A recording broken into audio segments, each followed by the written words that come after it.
Bonjour à tous, j'espère que vous allez bien. Moi, je vais super bien par la grâce de Dieu. Et je sais que vous bénéficiez aussi de cette grâce-là parce que vous allez bien chez vous. Donc, aujourd'hui, on va parler de Lucie. Et oui, Lucie, cette jeune fille-là qui a un père fantastique avec qui elle parle de tout. Donc, c'est parti.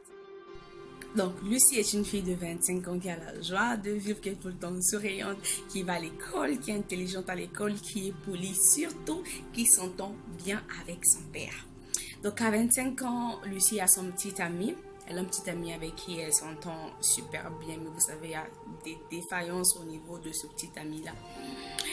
Et elle tombe sur un nouveau gars, elle tombe sur un homme en fait qui se comporte à 100% bien plus que son petit ami.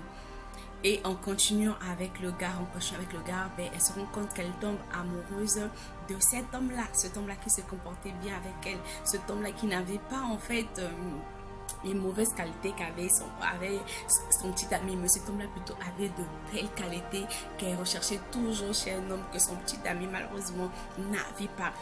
Donc elle se dit, mais je veux me lancer dans une nouvelle relation, mais qu'est-ce que je fais? Elle ne savait pas à qui en parler. Heureusement qu'elle a son père Gabriel. Et oui, Lucie a un père qui s'appelle Gabriel, un père fantastique, un père qui parle de tout avec sa fille, un père qui prend sa fille comme sa meilleure amie.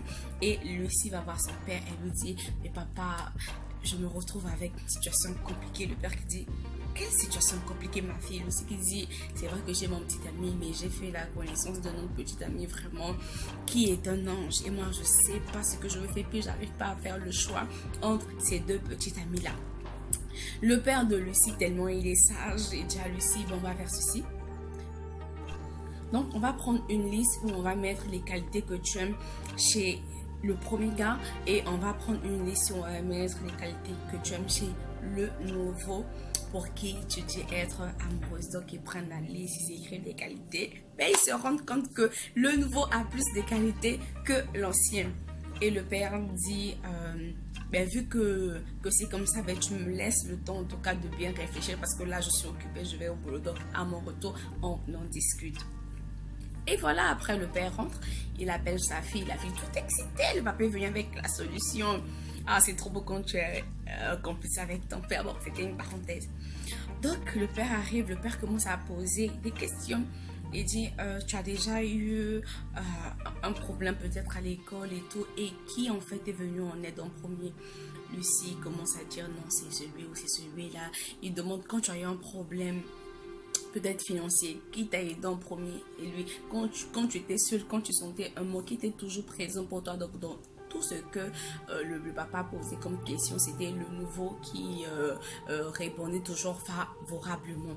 Donc, et puis le père dit, ben, je préfère alors que tu te mettes avec le nouveau parce que celui-là, il s'implique dans ta vie, il s'intéresse à toi parce qu'il prend de tes nouvelles, il t'aide quand tu en as envie, il est présent quand tu as besoin de quelqu'un et tout. Je pense qu'avec lui, tu seras plus heureuse. En plus, je vois que c'est comme si celui-là même, il t'aimait plus. Donc, le papa de Lucie l'aide à faire son choix et après elle décide en fait de rompre avec son petit ami. Donc elle va toujours encore voir son père pour que son père lui donne des astuces. Mais ce qui n'a pas été trop important parce qu'elle avait découvert que son petit ami faisait la cour à sa grande soeur. Donc ce qui a poussé à Lucie de vite rompre avec ce garçon-là qui n'était pas un homme bien pour elle.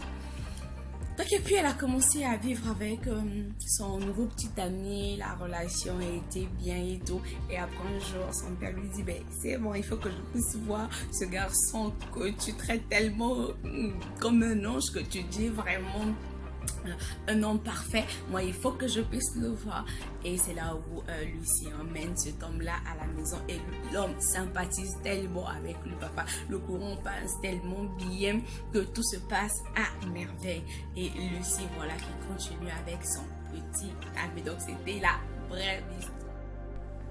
Donc ici, tout simplement, le conseil que je peux donner, c'est que les filles, avant de trouver un deuxième petit ami, s'il vous plaît, ne quittez pas le premier parce que vous avez eu un nouveau, en fait, qui est parfait. Mais pardon, prenez le temps d'étudier en fait cette nouvelle personne là, et prenez aussi le temps de comprendre en fait ce qui se passe avec celui qui est avec vous, pour ne pas en fait, comme on dit chez nous, quitter un crapaud pour aller tomber chez le serpent si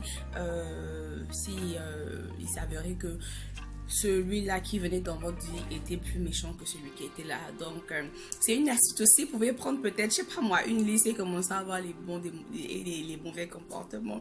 Mais ça, c'est pas trop... Moi, je dirais que c'est pas trop efficace parce qu'une nouvelle personne dans notre vie, c'est difficile, à moins que cette personne-là soit dans notre vie depuis bien longtemps, peut-être une année, 2 ans et tout, peut-être, parce que on apprend à découvrir l'être humain tous les jours de notre vie. Donc, et puis, trouvez toujours une personne de confiance. N'allez pas raconter vos problèmes à n'importe qui. Lucie racontait ses problèmes à son père parce qu'il faisait confiance à son père. Et vous savez, un père ne veut jamais en fait du malheur de sa fille. Il veut toujours ce qu'il a de mieux pour sa fille. Donc, trouvez une personne digne de confiance et allez en fait lui raconter votre petite histoire. Maintenant, pour ceux-là qui sont chrétiens, vous savez comment ça se passe. Quand vous avez déjà une personne et que cette personne-là veut de vous, ben voilà. Vous essayez d'en parler à votre pasteur, vous essayez de trouver en fait une solution ensemble, parce que quand on est chrétien, quand on a quelqu'un, en fait c'est déjà notre fiancé. Donc si tu as un fiancé que tu l'aimes, tu trouves qu'il y a plus de potentiel chez l'autre, mais tu en parles à ton pasteur, comme ça le pasteur saura en fait comment procéder à te séparer de l'autre, parce qu'il va peut-être mieux parler à la personne pour que la personne comprenne, pour que tu te mettes en fait en relation avec cette autre personne là.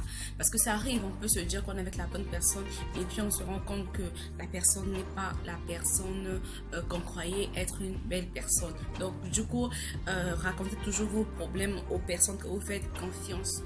Ah, mais donc c'était la brève histoire de mon père qui m'aide à faire le choix dans Lucie. Donc si vous avez aimé cette vidéo aussi courte, aussi rapide, n'oubliez pas de liker, n'oubliez pas de vous abonner et surtout activez la cloche de notification pour ne pas rater, manquer les prochaines publications. Moi je vous dis bisous, moi je vous aime, à très bientôt.